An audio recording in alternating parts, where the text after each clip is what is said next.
March 9 മുതൽ 15 വരെ ലോക ഗ്ലോക്കോമ വാരമാണ്. ഗ്ലോക്കോമ എന്ന് പറഞ്ഞാൽ കണ്ണിനെ ബാധിക്കുന്ന ഒരു രോഗം.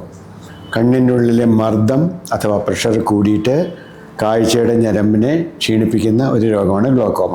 ചുരുക്കം നവജാത ശിശുക്കളിലും ചെറിയ പ്രായത്തിലുള്ളവരിൽ ഉണ്ടാവുമെങ്കിലും പൊതുവെ 40 വയസ്സിന് ശേഷം ഉണ്ടാകുന്ന ഒരു രോഗമാണ് ഗ്ലോക്കോമ. ഇതിന് പ്രത്യേകിച്ച് ലക്ഷണങ്ങളൊന്നും ഉണ്ടാവില്ല. കാഴ്ച കുറഞ്ഞു വന്ന് വളരെയധികം ബാധിച്ചു കഴിയുമ്പോഴേ നമ്മൾ അറിയുള്ളൂ.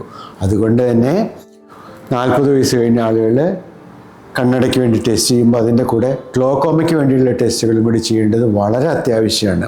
ഗ്ലോക്കോമയുടെ പാരമ്പര്യമുള്ള കുടുംബങ്ങളിൽ അതിലും നേരത്തെ തന്നെ പരിശോധിക്കണം. ഫലപ്രദമായിട്ട് മരുന്നുകൾ കൊണ്ടും വേണ്ടി വന്നാൽ ചില തരത്തിലുള്ള ഓപ്പറേഷനുകൾ കൊണ്ടും നമുക്കിതിൻ്റെ പ്രോഗ്രഷൻ നിർത്താൻ പറ്റും. പോയിടത്തോളം കാഴ്ച പിന്നെ തിരിച്ചു കിട്ടില്ല എന്ന് മാത്രം. അതുകൊണ്ട് ഇതിന് നേരത്തെ തന്നെ കണ്ടുപിടിക്കുന്നത് വളരെ പ്രധാനമാണ്.